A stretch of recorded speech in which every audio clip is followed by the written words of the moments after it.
Hi, thank you for your time today, Sunim. I have one question to ask. Actually, like my beloved family member passed away. I know it sounds impossible, but like, can I meet them after death?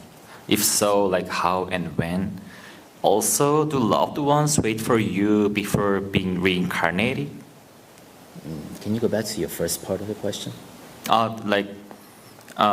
Can I meet them after death? Like, if so, how and when? Yeah. Also, do loved ones, are they waiting for me before they're being like reincarnated? 낯선 사람을 만날 때 편안합니까? 두렵습니까? So when you meet a stranger, is that, and do you feel comfortable meeting a stranger or not? No. 편안하지 않습니다. 낯선 곳에 갔을 때는 어떻습니까? How about when you go to a strange place? Not comfortable. 편하지 않습니다. 또 처음 하는 일, 낯선 일을 하면 어떻습니까? How about when the first time you do something that you're not used to? Not comfortable. 편하지 않습니다. 이것은 사람 때문도 아니고 일 때문도 아니고 장소 때문도 아닙니다. So this is not the fault of the person or the work or the location. 공통점은 모르는 데 있습니다. The common thread running through this discomfort is that you don't know. 모르면 두려움이 생깁니다. Because if you don't know something, you fear it. 모른다 해도 제일 모르는 게 뭘까요? So what's the biggest source of not knowing? 죽은 뒤의 얘기입니다. Death. 그렇기 때문에 죽음이 가장 두려운 거예요. That's why death, we're most afraid of death. 죽음이 두려운 게 아니라 So it's not that we're afraid of death per se. 죽음에 대해서 모르기 때문에 두려운 We're 거예요. afraid because we don't know what happens after death. 부다는 죽음에 대해서 알아버렸기 때문에 Because Buddha knew death, 그런 죽음에 대해서 아무런 두려움이 없었어요. he no longer held any fear of death. 그러나 우리는 죽음에 대해서 잘 모릅니다. But we don't know too much about death. 그래서 두려움이 큽니다. That's why our fear of death is so large. 그러면 이 두려움을 우리가 벗어나야 되잖아요. So we want to escape that fear. 그러면 어떨 때 두려움이 적었냐를 생각해 보세요. So let's think how to best reduce that fear. 우리가 사랑하는 사람과 헤어질 때를 생각해 보세요. For example, say that you're breaking up with a loved one. 헤어지면 많이 마음이 아픕니다. We suffer, we pain because we broke up. 근데 아들이 군대 갈 때가 더 마음이 아플까?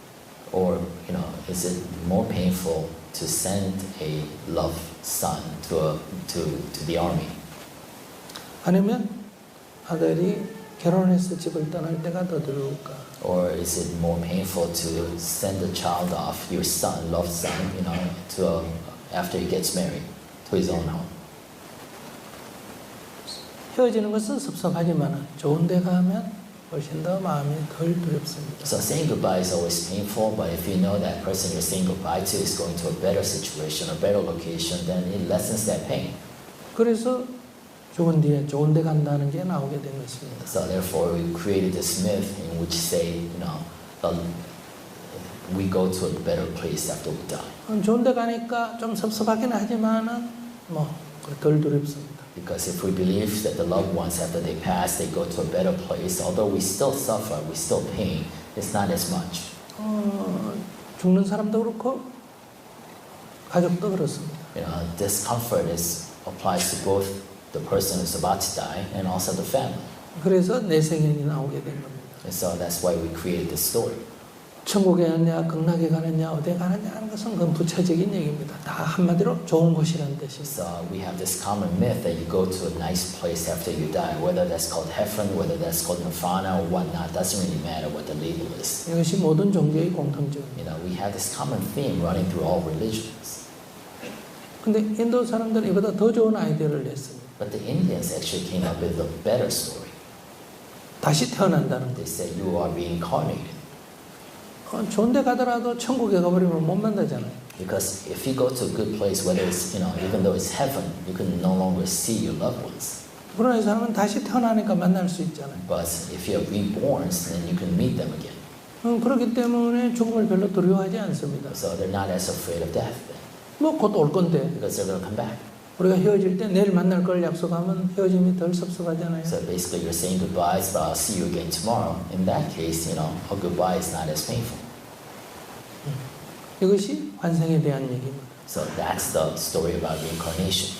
이런 것이 진짜냐 하는 문제입니다. So the question becomes, is this fact? Is this true? 진짜다 이러면 부작용이 생깁니다. If we say this is real, then there are consequences.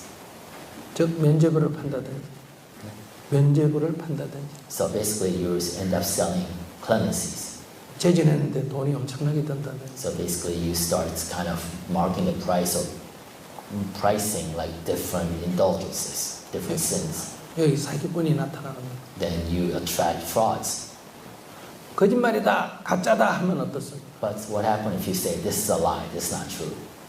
그러면 위로받을 데가 없습니다. But there's no source of comfort then. 그러니까 이것은 진짜냐 가짜냐의 문제가 아닙니다. So this matter is not an issue for whether it's real or not. 이것은 위로받기 위해서 나온 얘기입니다. Because this is a story we crafted to comfort ourselves. 믿으면 위안이 됩니다. So if you believe in it, then it brings you comfort. 이것은 진리를 논할 필요가 없습니다. So we don't have to discuss whether this is real or not. 자기는 이거 진리를 지금 논하고 있습니다. So your question has to do whether this is real. That's what you're asking me. 진리를 논할 필요가 없고 진리를 논할 수도 없는 것을 지금 진리를 논하고 있는 거예요. So basically asking me a question about whether something is real or not, that we should not, it's not really subject to that kind of analysis or to that kind of question.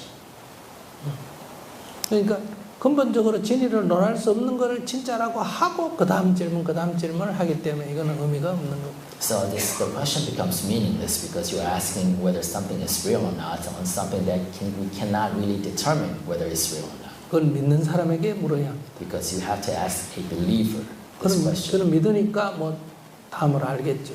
And so if you believe, then you can go on from there. 나는 그런 것을 믿지도 않고 믿지 않지도 않습니다. So I neither believe in these stories nor not believe in these stories. 그냥 그런 얘기를 이해합니다. I just kind of understand the need for such narratives. 나는 그들에게 맞춰줍니다. And I cater to people's needs. 그렇게 믿고 있구나. So I say, okay, you believe in this. 그렇게 믿지 않고 있구나. Or I say that you don't believe in this. 그렇게 그냥 바라볼 뿐이에요. And I just observe that. Thank you so much. That helps me understand. Thank you so much.